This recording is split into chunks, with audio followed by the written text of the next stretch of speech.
DW Dunia Yetu leo mchana.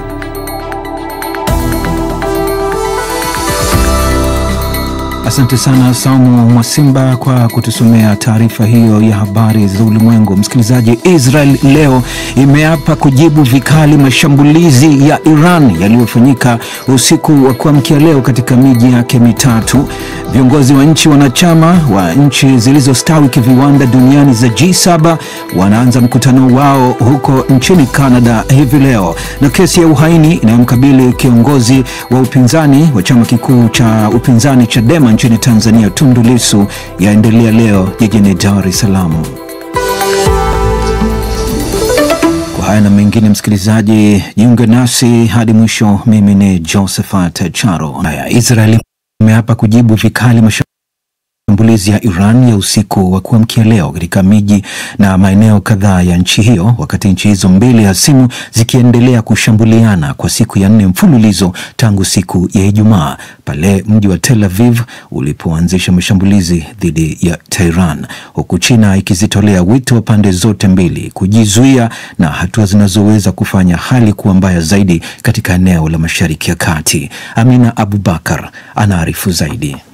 Kulingana na kitengo cha huduma za dharura nchini Israel, watu 8 waliuawa na wengine 92 kujeruhiwa kufuatia mashambulizi hayo ya Iran katika miji ya Tel Aviv, Haifa na Jerusalem. Idadi jumla ya waliouawa nchini Israel kuanzia siku ya Ijumaa jioni wakati Iran ilipoanza mashambulizi ya kulipiza kisasi imefikia watu 23. Israel ilianza kuishambulia Iran mapema siku ya Ijumaa ikidai imefanya hivyo ili kuizuia kuendeleza mpango wake wa nyuklia ambao ni hatari kwa usalama wa Israel. Tangu wakati huo, Iran imekuwa ikirushia makombora Israel, huku ikionya nchi hiyo kuwa itawajibishwa vikali baada ya shambulizi la Ijumaa kuwaua makamanda takriban 20 wa kijeshi pamoja na wanasayansi 6 wa nyuklia. Wanawake na watoto ni miongoni mwa watu zaidi ya 200 waliouawa nchini Iran. Hata hivyo, Israel sasa kupitia waziri wake wa ulinzi Israel Katz imesema watu wa Iran watayalipia mauaji yaliyoshuhudiwa Israel kufuatia makombora yanayorushwa na utawala wa nchi hiyo nchini mwake. Katz amemuita kiongozi wa juu wa Iran Ayatollah Ali Khamenei kuwa muuaji kwa kuagiza makombora kurushwa katika maeneo ya watu ili kujaribu kuizuia Israel kusambaratisha mpango wake wa nyuklia, huku akisema Israel ni taifa imara lisiloyumbishwa kwa lolote. Hakuna atakayetukaragaza. Tutakikata kichwa cha nyoka anayetudhuru na kuitoa ngozi yake. Na tutalenga vinu vya nyuklia, mfumo wa ulinzi wa anga, na tutaulenga pia utawala wenyewe. Tayari tumeanza kuwahamisha watu kutoka Tehran ili tuweze kulenga maeneo ya kijeshi mjini humo. Tutafanya chochote kulinda raia wetu na tutawashambulia wanaotushambulia, na tutahakikisha hawatorudia tena kufanya mambo haya. Kwa upande mwingine, Iran imezitolea wito Uingereza, Ufaransa na Ujerumani kuishinikiza Tel Aviv kuacha kuishambulia Tehran badala ya kuikosoa jamhuri hiyo ya Kiislamu kwa kujibu mashambulizi dhidi yake. Waziri wa mambo ya nje wa Iran Ismail Baghai amesema nchi hizo zilipaswa kuikosoa Israel kwa shambulizi lake la Ijumaa, hasa dhidi ya kinu chake kikubwa cha nyuklia cha Natanz. Iran pia imelitaka shirika la kimataifa la kudhibiti nguvu za atomiki IAEA kukosoa shambulizi hilo la Israel dhidi ya maeneo yake ya nyuklia.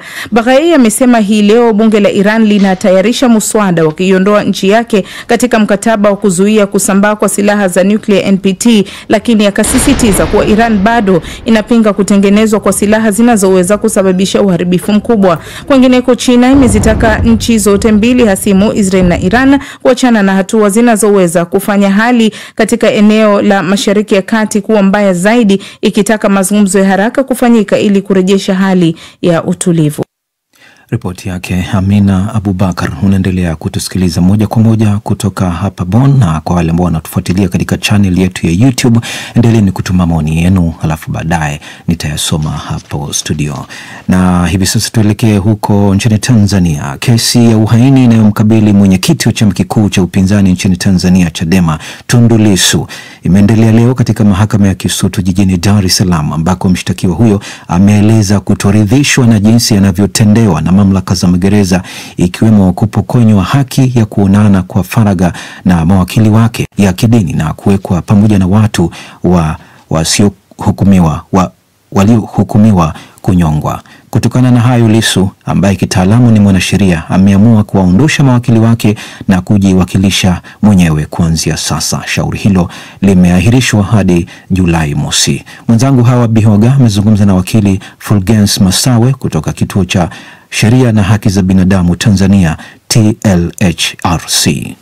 Kwa kawaida mteja kuomba kujitetea mwenyewe mahakamani sio kitu kigeni, huwa kinatokea mara nyingi, lakini sababu zinatofautiana na sababu ya Tundu Lissu imekuwa ni aina yake. Mara nyingi kuna wateja ambao wanapewa kujitetea wenyewe mahakamani pale hawaridhishwi na aina ya uwakilisho nao upata kutoka kwa mawakili wao. Sasa imetokea kwamba kwa kesi ya Tundu Lissu yeye mwenyewe ni wakili. Mawakili wake takriban 50 hawana kazi kwa sasa. Ndio maana yake kama yeye anaamua kujitetea mwenyewe watakuwa hawana kazi mpaka atakapobadilisha msimamo wake.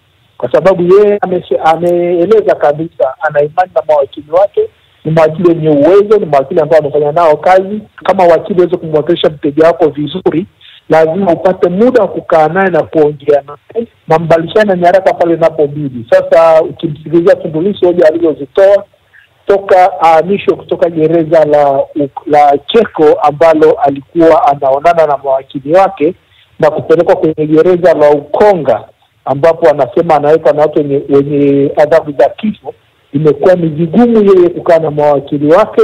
Litaathiri vipi mwenendo mzima wa shauri hilo la uhaini la Tundu Lissu? Ina athari kubwa sana. Unajua, kwa kawaida sisi kwa mfano kwenye jamii yetu ya mawakili tunasema usiendeshe shauri ambalo na maslahi nalo.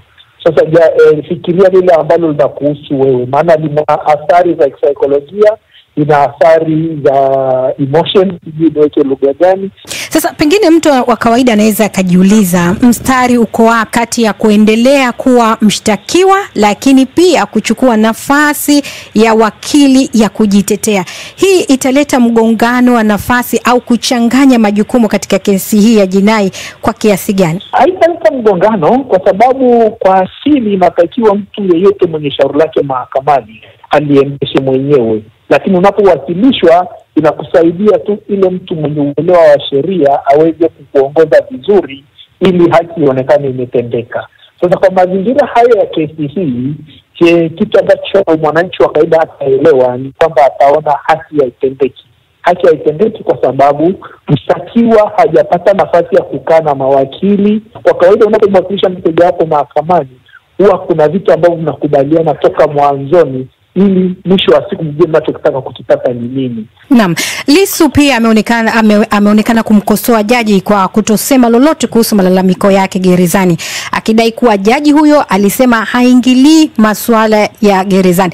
Je, ni kweli kwamba jaji hana mamlaka kabisa kuingilia mambo yanayotokea nje ya mahakama lakini yanayohusu mshtakiwa aliyesimama mbele ya kizimba chake? Nadhani hili ni lenye ukakasi. Sasa kama alikuwa anaweza kutoa maelekezo ya mahakamani, kwa nini atoe maelekezo hayo mengine? Kwa ujumla, wakili Masawe, kesi hii inaonekana kugusa zaidi tuhuma za jinai pekee, wakati kuna masuala ya haki za binadamu, mazingira ya magereza na mamlaka ya mahakama. Unadhani inatoa nafasi gani kwa wananchi kuelewa uhusiano uliopo kati ya haki ya mshtakiwa na taratibu za mahakama? Bali na kesi ya jinai iliyopo, kuna ukiukwaji mkubwa wa haki za binadamu ambao unaonekana wazi. Mojawapo ndio hiyo kutoorana na ndugu zake, kukaa kwa uhuru na watu wengine. Kwa kawaida sheria inaelekeza pia wakati shauri inaendelea kwenye mahakama ya chini na ikaona kuna uvunjifu wa haki za binadamu, inaweza ikapeleka kwenye mahakama kuu ambayo ina mamlaka ya kusikiliza mambo ya haki za binadamu, kwenda kutoa tafsiri au kutoa maelekezo pale unapoona kuna haki inakiukwa. Na msikilizaji, huyo ni wakili Fulgence Masawe kama alivyozungumza na mwenzangu Hawa Bihoga. DW tunavuma kwa kishindo.